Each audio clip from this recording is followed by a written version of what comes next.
بسم الله الرحمن الرحيم نحمد ونصلي على رسول الكريم أما بعد.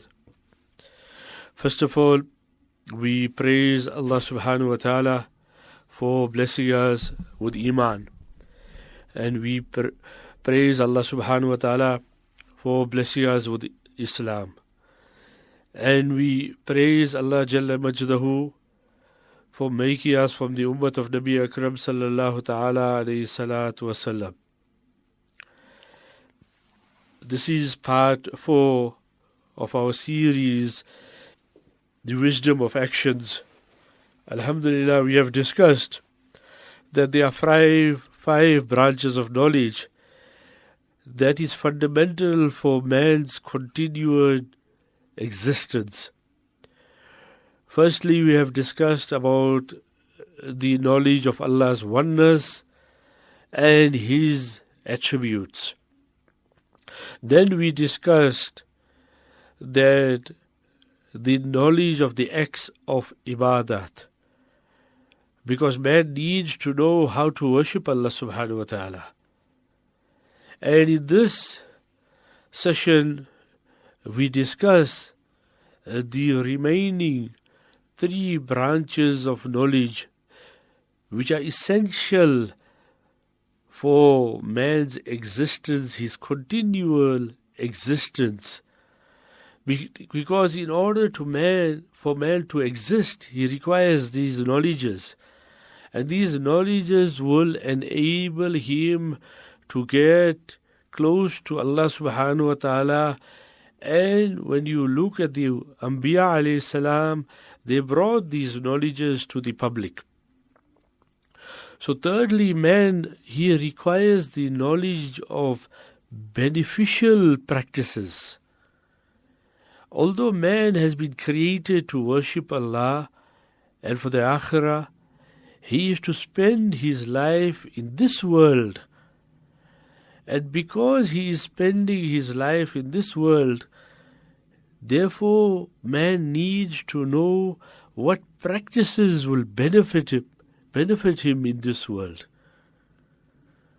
For example, although the students of an Islamic institute understand that the purpose of their lives is to serve the deen, they also need to know some knowledge of this world, especially their languages, so that they may be able to relate to this world. So this third branch of knowledge is beneficial, essential knowledge, which every person, male or female, requires. First of all, we have to understand that we have been created to worship Allah subhanahu wa ta'ala. And if we focus on the akhirat, we will be able to obtain this goal very easily.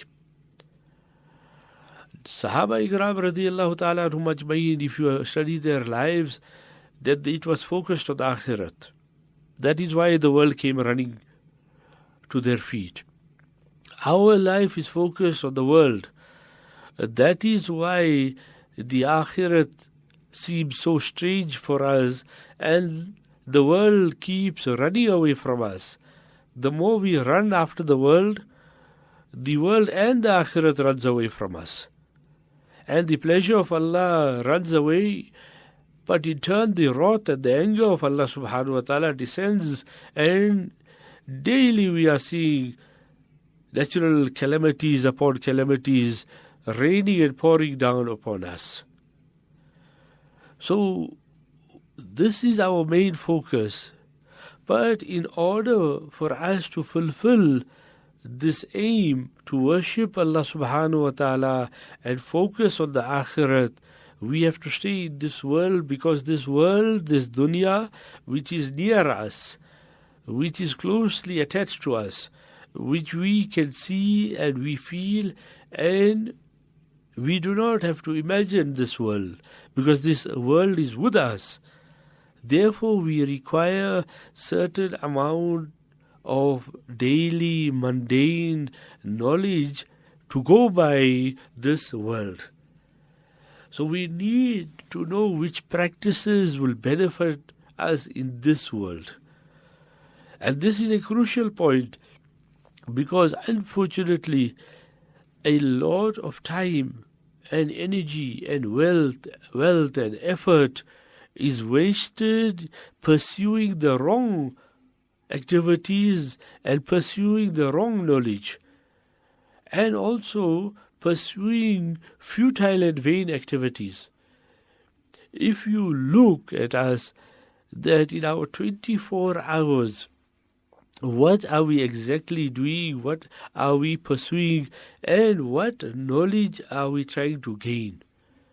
Many a time you'll find a person that has spent the time in vain activities which have got no benefit, in futile affairs that have got no benefit, in such affairs and activities that are mere pastime and amusement and sport, wasting the time Islam does not want us to do.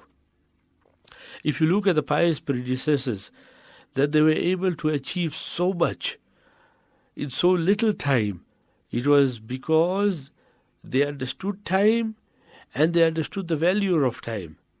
If we also understand time and its value, we can also become productive. That is why you will find the scholars like Hazrat Maulana Ashraf Ali Thanvi Rahmatullah Alayhi writing 1,000+ books. How this happened? That is why you will find scholars like Dr. Muhammad Mukhtar Rahmatullah Alayhi, the rector of Jamia Binori town, that if he had a flight between Karachi and Lahore, he should not even waste time. He translated a book, starting the book from Karachi. When he reached Lahore, the book has been translated. So they valued it, and today we appreciate it. And if you look at the Muslim scholars and the doctors and the scientists, then so much they did. But the West Orientalists have got a hidden agenda. They hide away the achievements of the Muslim scientists and scholars and mathematicians and physicians. All that they hide away and bring it as their own research. We failed our Muslim scholars by not quickly translating their works into the international languages. So man, to survive in this world, he requires the knowledge of beneficial things. So basic fundamental education is a prerequisite for us so that we can survive in this world. And educational systems that are not designed towards educating simple, basic subjects will miss the point. And we should educate ourselves, our children, our family in everything that is going to be basic and beneficial. Sometimes education is there, but that education is of no value directly to the person, and they teach us things that we do not even require, we are not going to use. So for survival of man, for essential survival of man, we have to have fundamental, basic knowledge of those things that will benefit us. And fourthly, the knowledge to prove things. It is necessary for us as Muslims to be able to reply to the doubts and the objections to Islam that are raised by the kuffar, the disbelievers, the Orientalists. The Quran itself dispels many of the doubts expressed by the rejectors.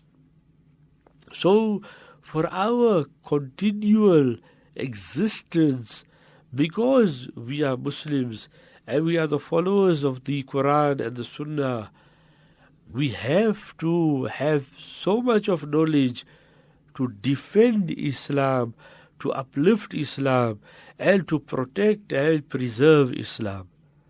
We find, alhamdulillah, the Quran Kareem, that Allah subhanahu wa ta'ala, He Himself says that Alif Lam Mim Zalikal Kitab La Rayba Fi Hudan Lil Muttaqeen.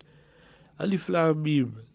And these letters which we call Huruf and Muqatta'at, Allah Ta'ala knows the meaning of these letters best. And this is the Kitab. La Rayba Fi. There is no doubt in it. So Allah subhanahu wa ta'ala is already telling us that people are going to cause doubt in it. So first and foremost, Allah subhanahu wa ta'ala, He says as a introduction and prelude that be careful. People are going to object and people are going to subject the Quran to their interpretations. So there is no doubt in it, reassuring us that this is Hudal lil Muttaqeen, that this is a guidance for those who have got taqwa, for those who are persevering, and those who fear Allah subhanahu wa ta'ala in all matters, and those who realize Allah is watching them in every activity. Internationally, let alone locally, and locally we should try to activate this. That locally we should have a group of ulama who serve as a think tank, especially in this world, especially in our times. That a group of ulama and scholars, and this think tank should be observant of all the objections which the kuffar, mushrikeen, orientalists, pseudo-Muslims make against Islam. Currently, sitting in one place, you can easily make out that how much is said against Islam.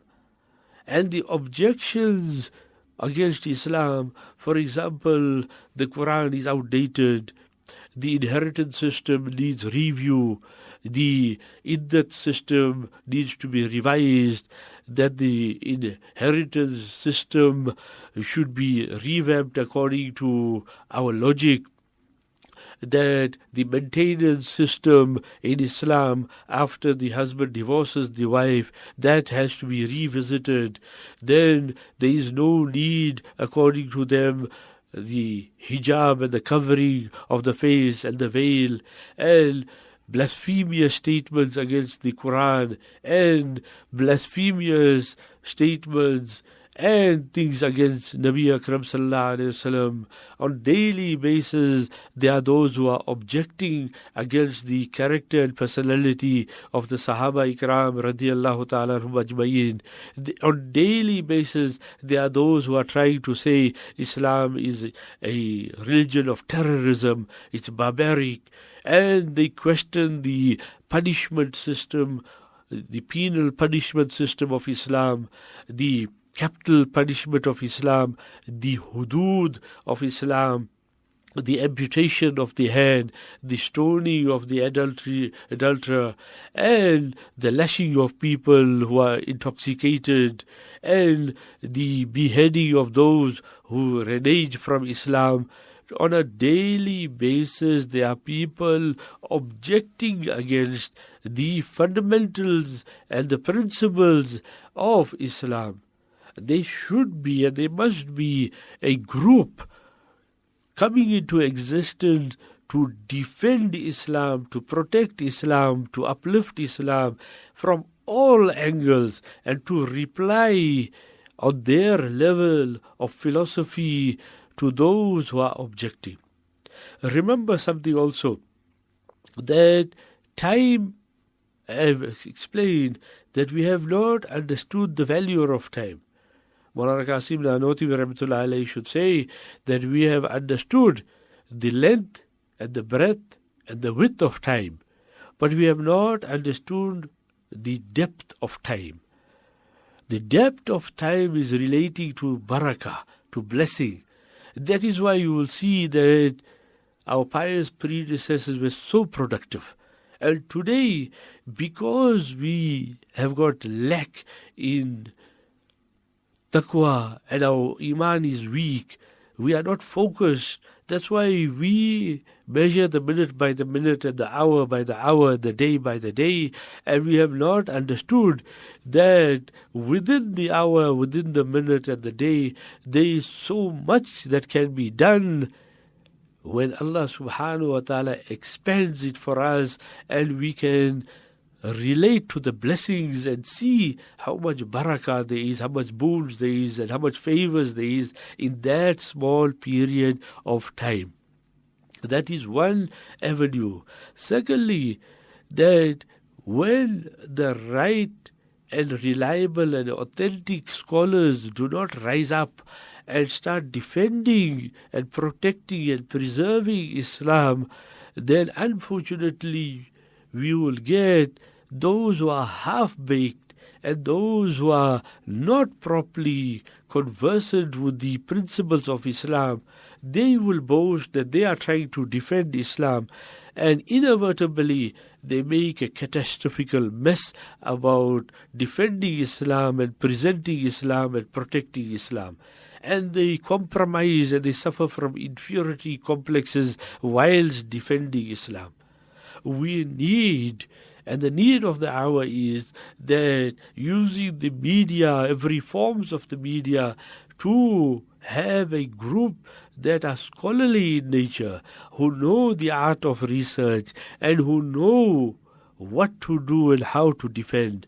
And remember that these objections that have been raised against the tenets and principles and fundamentals of Islam, they are nothing new.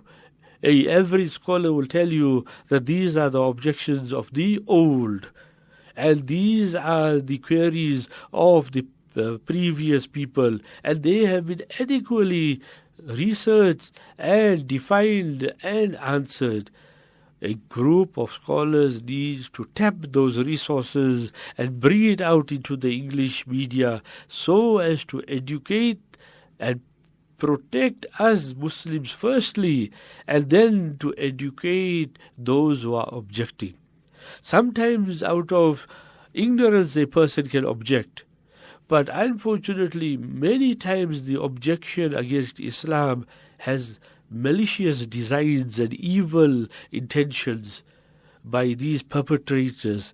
However, that we also should realize, Rashid Ahmad Gangohi Rahmatullah Alayhi stated that to create an objection requires no intelligence.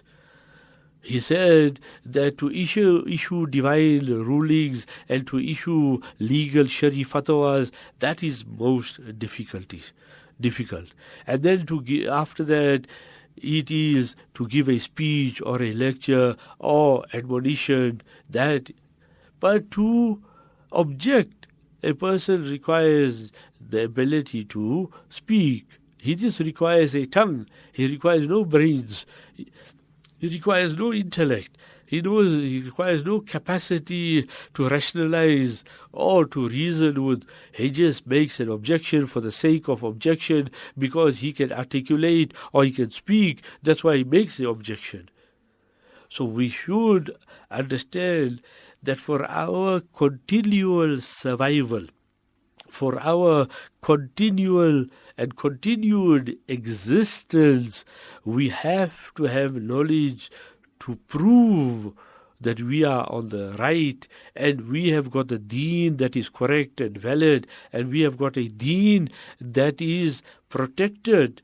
And we are fortunate that, alhamdulillah, if you just look at the Quran-i-Kareem, how protected it is by the reciters, by the writers, by the memorizers, by those who make it tafsir, and by those who act upon it. Some other time I will explain in detail what I have just referred to. However, that fifthly, the knowledge to lecture and advise. Why? Just as iron rust, so too the hearts of mankind rust. Would too much exposure to this world. We, alhamdulillah, are living in this world. We are not secluded. And Nabi Akram sallallahu alayhi wa sallam has stated that La Rabbani of Deen, that there is no total private seclusion in the Deen of Islam. There is no such thing as monasteries that we go there and sit down and don't contact the world. So the concept of nun or monk, that concept is not prevalent in Islam. To such an extent, we say that when a person goes for i'tikaf in the month of Ramadan, then whilst in i'tikaf, that person does not have to sit in his cubicle. These days they have some cubicles in the masjid which is permissible. The person does not have to sit there 24 hours a day. No, he is able to come out, he is allowed to come out, he is allowed to talk to the others in the masjid, provided because he is in the masjid, now he will only talk about the deen, the sharia. He will be talking about enjoining what is good, forbidding what is evil. He will be doing everything which is direct in contact with Allah subhanahu wa ta'ala. However, he can buy and sell, he can transact, he can wheel and he can deal, and he can negotiate, he can mediate, he can arbitrate. And provided the goods do not come to the masjid, he can buy and sell. And out of essentiality, he can make a telephone call, use the cell phone, etc. And if he falls sick, then his family members, the doctor can come and see him. And his family members, provided they are dressed as per Sharia, they can also visit him. Meaning that there is no cut-off from the world. We are attached to the world. And because we are attached to the world, the grim and the grind and the grease of the world comes onto us. Because we are in contact with people. And when you are in contact with people, then their qualities will rub off. Their energies will rub off. Their spiritual vibe will rub off onto each other. Their evil will rub off also. The goodness will rub off. The badness will rub off. When you stand outside the perfume shop, then the wonderful fragrance of the perfume shop that you can smell outside, and when you go closer, that perfume fragrance is stronger and can affect you also. And if you stand outside the blacksmith shop and the one who is welding, then the sparks are going to definitely touch you, and the smell is going to touch you, and you are going to naturally get affected by it. For example, if your neighbor is having a braai, then sooner or later, given the wind position and movement, you are going to smell, and once you smell, you get affected. So simple thing like that affects us on a daily basis. We as human beings, we are touching each other. We are interacting with each other. We are talking to each other. We are discussing with each other. We are deliberating with each other, whether directly, indirectly, using the net or email or your telephone or the cell phone, whatever. But you are in constant contact with people, and people have various qualities and various temperaments, various dispositions. So all that begins to rub onto each other. So what happens, just like how the hadith comes concerning Hajar Aswad, Nabi Akram sallallahu alayhi wa sallam stated that the Hajar Aswad, when it came from Jannah, it was white as milk. And when we recall, after Hazrat Ibrahim alayhi salam and Ismail alayhi salam constructed the Kaaba, then Hazrat Ibrahim alayhi salam told his son, go look for a stone that we can put at this corner to denote that this is from where tawaf has to commence and begin and start. Whilst Hazrat Ismail alayhi salam was looking, Hazrat Ibrahim alayhi salam was also looking, and he went to Jabal Qubays. Jabal Qubays these days is that mountain where the king's palace is and where the walking pedestrian tunnel is. There he found, sent by Allah subhanahu wa ta'ala, according to one narration, Jibreel alayhi salam brought it and left it there. Hazrat Ibrahim alayhi salam found this bright, shining, white as milk stone, brought it and they inserted it. And then Nabi Akram sallallahu alayhi wasallam, the point I want to mention is, he stated that the sins of mankind has made the stone black. So when stone can be affected by the amal, by the action of man, by just mere touching it, by just mere making istilam of it, that the sins of mankind rub off onto it and made the stone which was bright and white as milk into dark and black. Can you imagine our hearts which are vibrant and which are ready to need polishing all the time? That is why Nabi Akram sallallahu alaihi wasallam has stated in one hadith that the heart is like a mirror. And when a person sins, one black spot comes there. And then when he repents, that black spot is removed. But when the person sins and does not repent, then the next black dot also comes there after a sin. Eventually, that heart, which is originally shining and bright and like a mirror reflecting, that heart becomes dark and cannot have the capacity and ability and potentiality of receiving the truth and receiving the Quran and the ahadith of Nabi Akram sallallahu alaihi wasallam, and does not want to react. So that heart becomes black. So our heart has to have a medication so that the rust is removed, so that the blackness is removed, so that the evil is taken out, so that malice is taken out viciously from the heart, and so that good is poured into the heart. That is why it is therefore necessary for people to be given lectures and advice from time to time, just as the Quran does on occasions, and Rasul sallallahu alaihi wasallam similarly did. Fortunate we are in our age that there is so much of lecturing going on, enjoining what is good and forbidding what is evil. But sadly we are not reacting, and we are not changing, and we are not going positively towards the right direction. This means that our hearts are in bad condition. They are spoiled and have become filthy because of the blackness.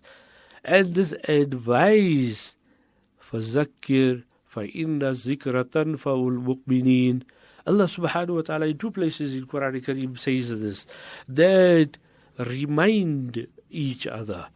For definitely reminding is beneficial for the mu'mineen. Now, who is going to do the reminding? Do we expect the non-Muslim, the kafir, the objector, the rejecter, and the orientalist to remind us about our responsibilities and duties? No, the Muslim has to do it. And onto who? The Muslim. The Muslim has to lecture the Muslim. The Muslim has to advise the Muslim. The Muslim has to admonish the Muslim. The Muslim has to be engaged in enjoining what is good and forbidding what is evil. The Muslim has to hold his Muslim brother by the hand and take him in the right direction. And The Quran Kareem is telling us this. Allah subhanahu wa ta'ala is telling us this, that we should be making great effort amongst ourselves so that we protect our iman, we protect our Islam, we protect our aqaid, our belief, and our amal, our action. And remember that if we do not do this, if we do not lecture each other and we do not admonish each other, then the inviter towards evil is very strong. So become an inviter to good and do not be invited towards evil. If we do not invite towards good, inevitably the inviter towards evil would knock at our door. And this is what is happening. Consider a 24-hour, consider a whole week and analyze that what am I receiving? What am I the recipient of?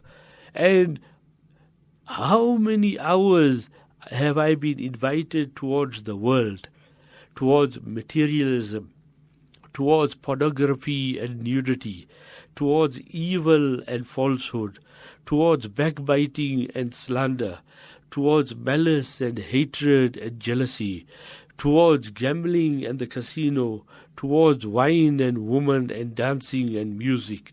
In 1 week, if you have to measure that, how many hours my ears and my eyes and my heart have been bombarded with the evil, then we will realize that the heart inevitably has become dark and black, and it is now spoiled. Therefore, we require on a daily basis now to be admonished, to be lectured, and not to be entertained. I must repeat here that these days we are being entertained, and the lecturer and the admonisher, he has to be one having taqwa and piety and righteousness and goodness and blessing, so that he has a spiritual impact on the listeners. These days, just go to the market and you will find books upon books, you will find literature upon literature, you will find now even in audio, video, and you will find lecturers and orators, everything. But why no effect? Effect has to come when both parties, the lecturer has to be devoted and sincere, humble and simple and practical, and the listener has to be one seeking for reformation. Then you will find positive results. These days, that the lecturer has got faults and defects, and the listeners, we have got faults and defects. So Allah subhanahu wa ta'ala wants us that we should receive lessons, lectures all the time, so that we do not get influenced by our environment. And the environment, as I explained, is constantly inviting us towards the evil, and it is detrimental. People need 3 aspects in these lectures. Any lecture which has got 3 aspects, inshallah, will prove extremely fruitful and beneficial to the listener. Otherwise, it's going to be futile and it is going to be in vain. People need to remind of the bounties of Allah that Allah has bestowed upon us, because it is in the nature of man to be thankful and show allegiance to someone who does him favors. So the nature of man is what? That if we are reminded of the bounties and the blessings of Allah, then we are not so bad off. We appreciate it. And man will appreciate and be thankful. And then when he is thankful, he will focus on Allah Jalla Majdahu. And he will now make his ibadat. And that is the purpose of acknowledging the bounties of Allah.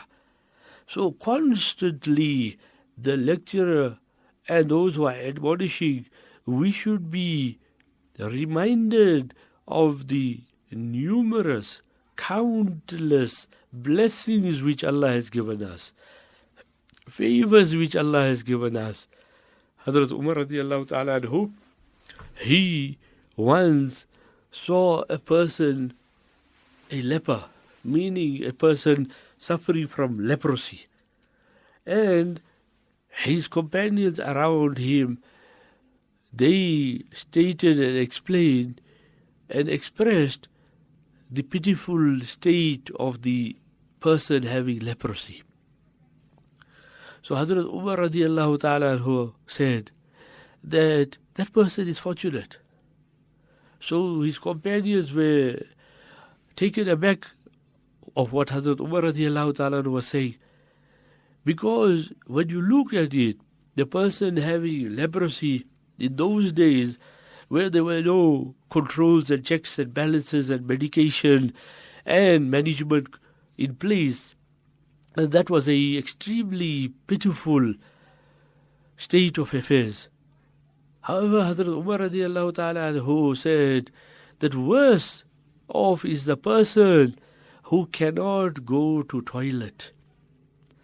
So what he is drawing our attention to, that how grateful on one hand we should be and how ungrateful we are.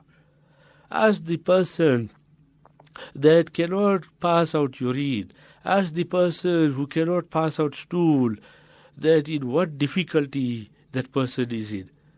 And Hazrat Umar radiallahu ta'ala who is going in that direction and explaining that, see, Allah subhanahu wa ta'ala's boons and favors, that He's allowed us to go to toilet, has allowed us to pass urine and stool, which we take for granted.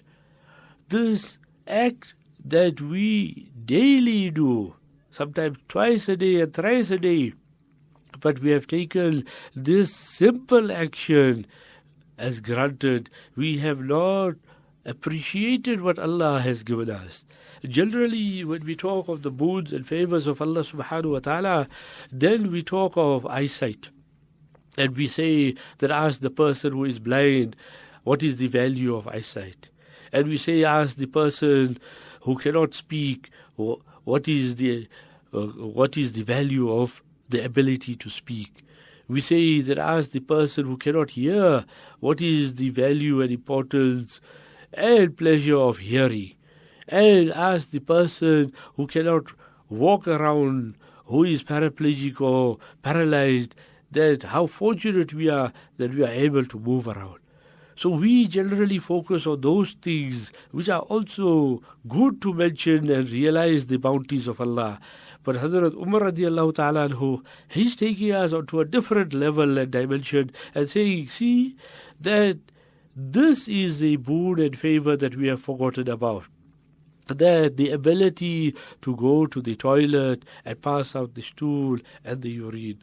So how fortunate we are. So the lecturer, the orator, the one who is enjoining what is good and forbidding what evil, he should constantly focus on the bounties of Allah. And these bounties, if you look at it all around us, you will find the bounties of Allah, the ability for us to eat, and the fruits that we get on season, and the vegetables that we get, and the meat that Allah subhanahu wa ta'ala provides for us in various forms. And look how Allah subhanahu wa ta'ala, one level of this discussion is the bounty of Allah. For example, Allah ta'ala grants us fruits. That is one level of discussion. The second level of discussion is that every country gets its fruit and its vegetation on a prescribed time. And in it lies the wisdom of Allah subhanahu wa ta'ala.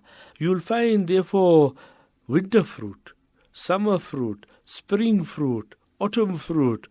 And Allah subhanahu wa ta'ala sends the autumn fruit in autumn and the spring fruit in spring and the winter fruit in winter and the summer fruit in summer.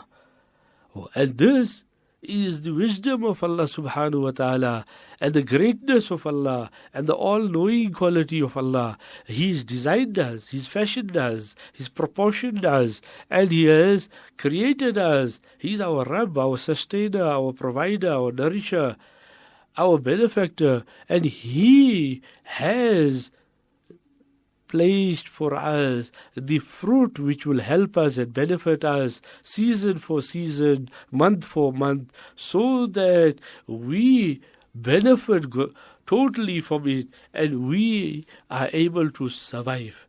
How? Because Allah subhanahu wa ta'ala, He knows what's our requirement of our body. Our biology, He understands fully. He is the creator. So thus, Allah subhanahu wa ta'ala, He gives us a certain fruit at a certain time. And Allah subhanahu wa ta'ala allows us to benefit from that fruit. Third level of this discussion of fruit, I am talking about it, so let us just say a few more words concerning it. Because the person, the lecturer, must explain the bounties of Allah. When we explain the bounties of Allah, we will inevitably become thankful to Allah, and we become grateful to Allah, and our sense of appreciation for what we got will increase. As a result, we will make the ibadat of Allah subhanahu wa ta'ala. There are those scholars who say that the fruits of the world, they are designs. They have got different designs, they have got different shapes. And they say that the organ in the body, that shape of fruit will help that organ. So they say if you look at the fruit or the vegetable which has got a similar shape of the organ which is requiring treatment or nourishment, then eat that particular fruit, and Allah Jalla Majdahu, He will grant shifa, He will grant us cure. For example, the mango looks like the heart. So therefore, the heart patient eating that and having, inshallah, the faith that Allah subhanahu wa ta'ala will grant shifa in that will become beneficial.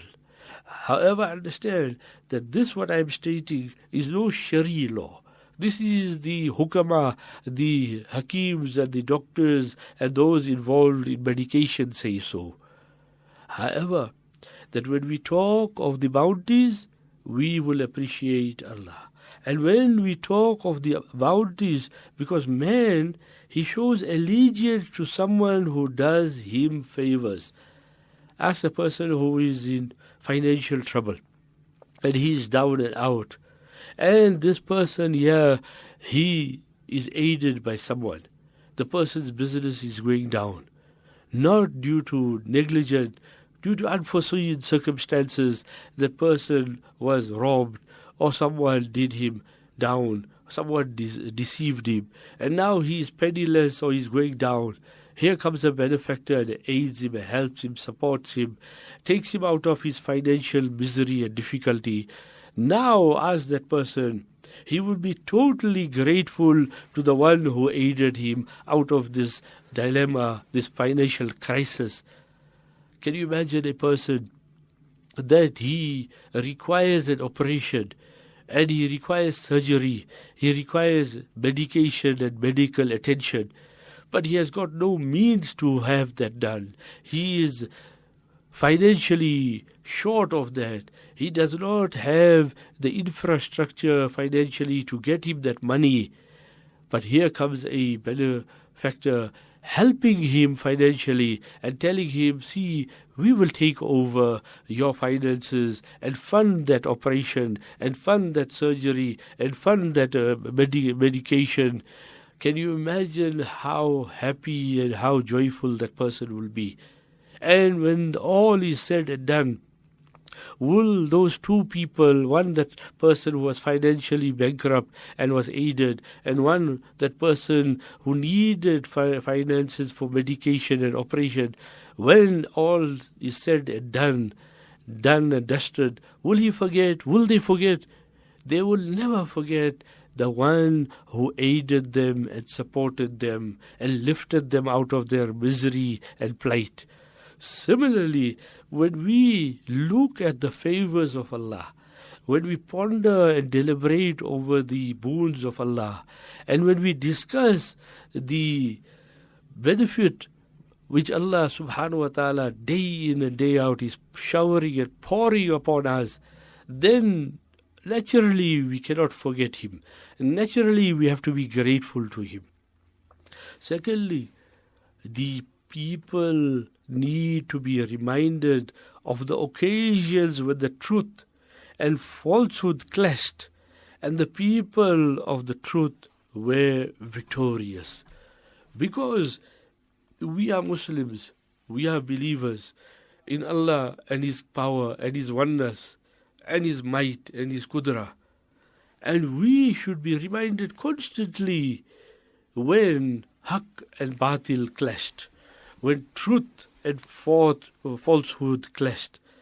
And if you look at the Quran Kareem, then it is replete with incidents and stories and parables and events, historical, truthful events of two groups of people. The group of the Anbiya alayhi salam, the people of truth, and the enemies which they faced, the people of falsehood. And constantly in the Quran Kareem, Allah subhanahu wa ta'ala is talking about these two factions matched against each other, faced against each other. And you will find that Hazrat Musa alayhi salam on one side, Firaun and his party on one side, Hazrat Nuh alayhi salam one side, and the wealthy and the objectives on the other side, Hazrat Ibrahim alayhi salam on one side, Nimrod and his group and party on one side, Lut alayhi salam on one side, his populace on the other side, Hazrat Saleh alayhi salam on one side, the Samud on one side, and you will find the various Anbiya alayhi salam, Hazrat Sulaiman alayhi salam on one side, initially Bilqis and group on one side.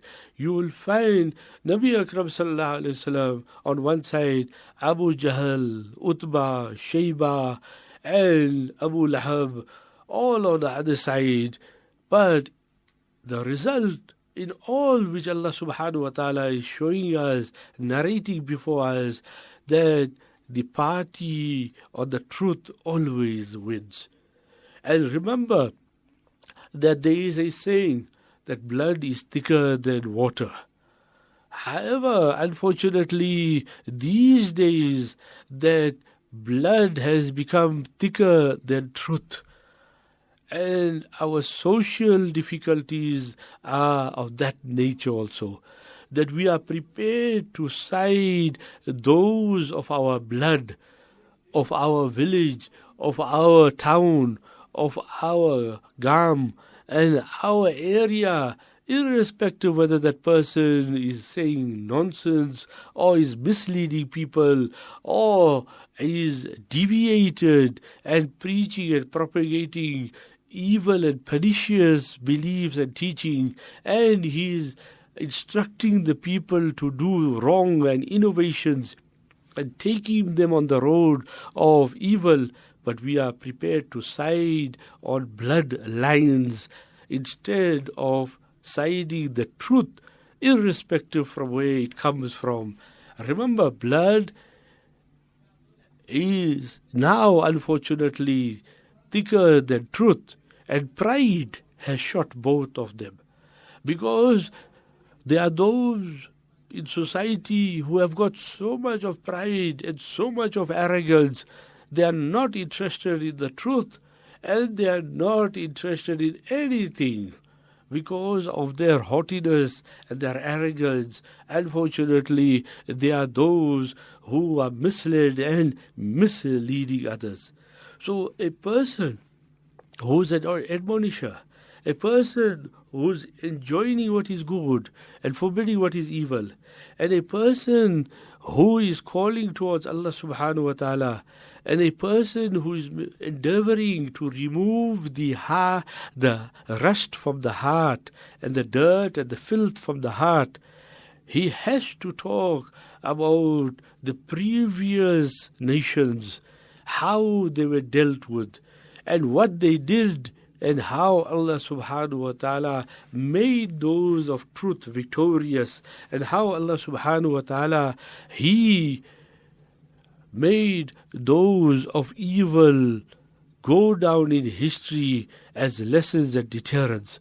So the incidents of Hazrat Musa alayhi salam and the Bani Israel, how they escaped from Pharaoh and his armies, all of whom were drowned, such incidents make people realize the consequences of supporting falsehood and causes their hearts to soften to the truth. When these incidents are narrated, that how Allah subhanahu wa ta'ala helped and how Allah subhanahu wa ta'ala aids those who are truth. An incident, for example, like how Musa alayhi salam was born. Pharaoh had given an instruction that kill all the babies. Then when he was advised that if you're going to kill all the male babies, then you're going to have no workforce. Then he said, okay, 1 year there must be a amnesty, that all the babies born in that year must be left to live.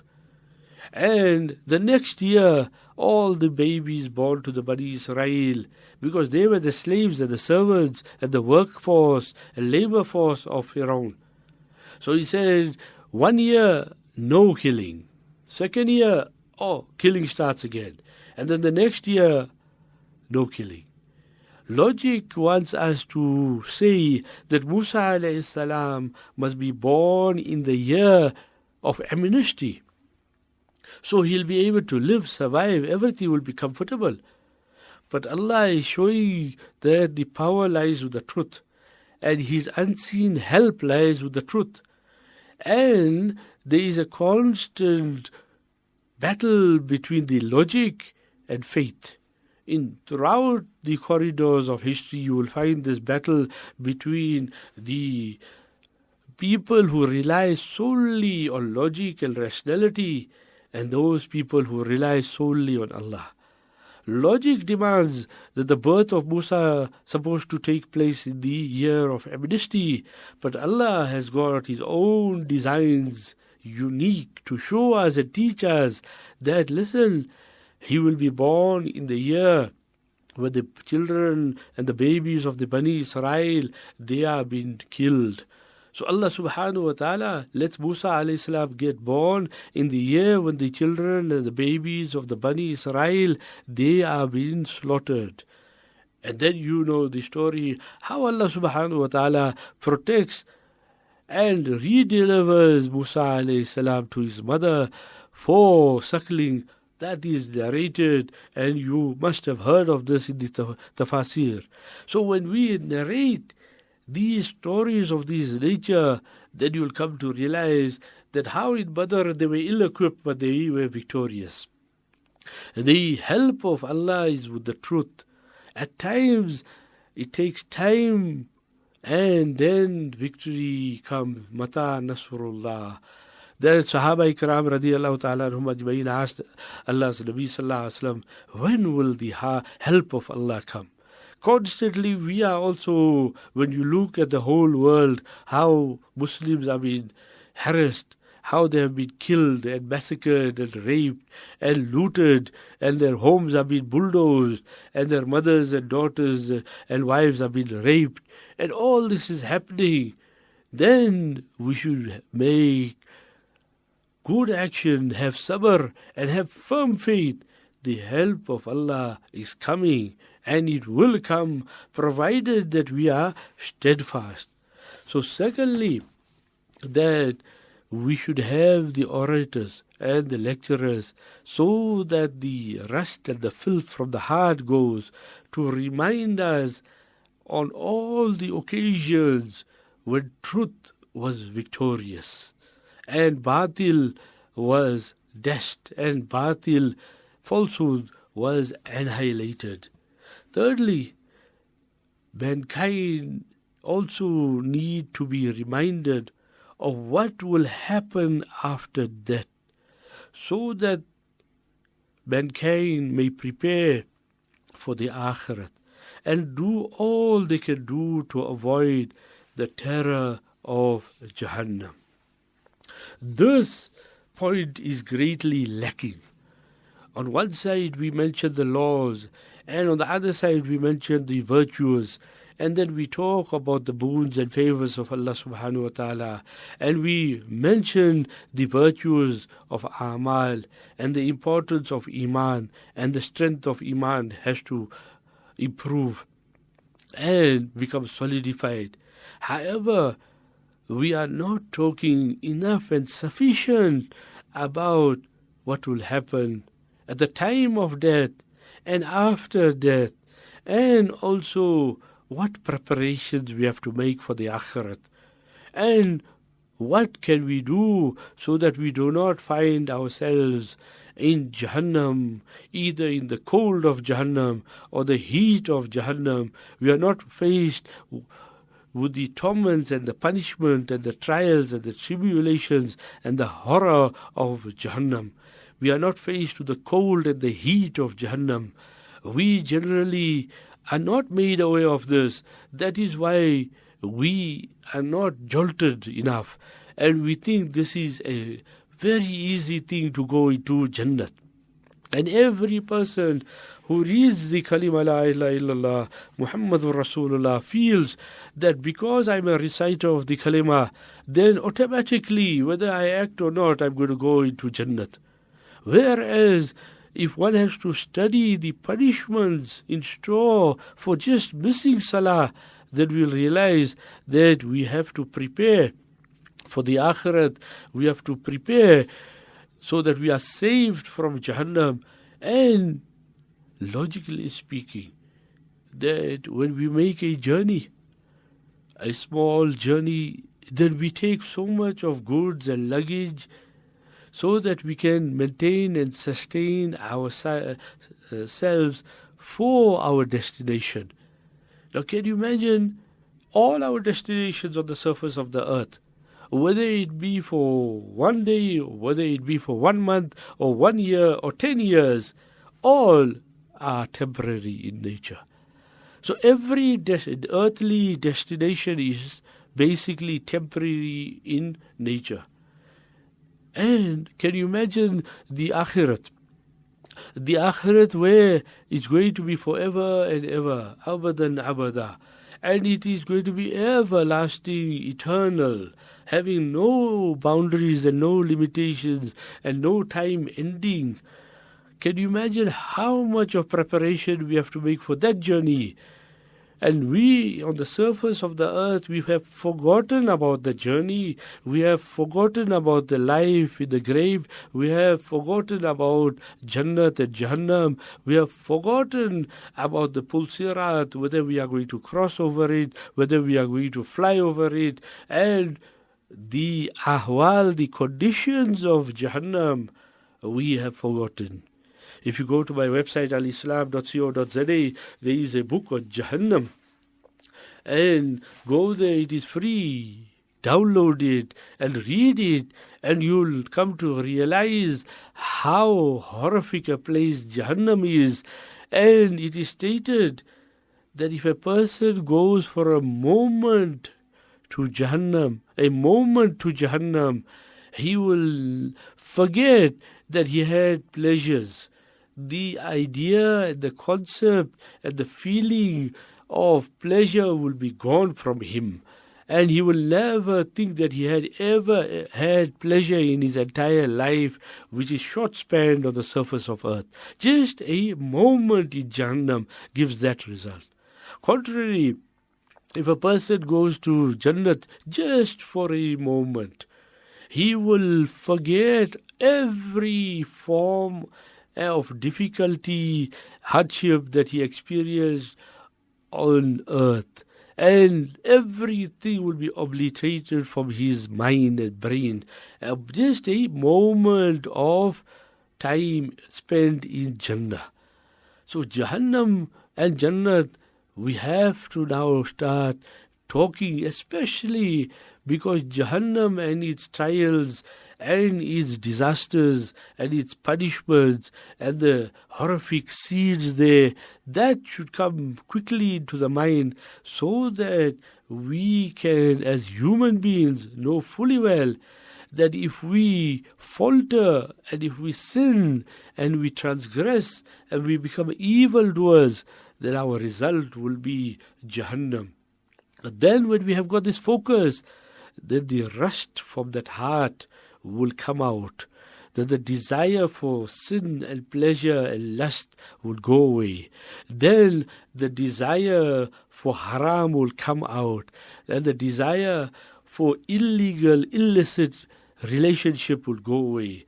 Then the desire and even to act upon adultery and fornication, homosexuality, lesbianism, listening to music and dancing like apes, all that will come out from the system.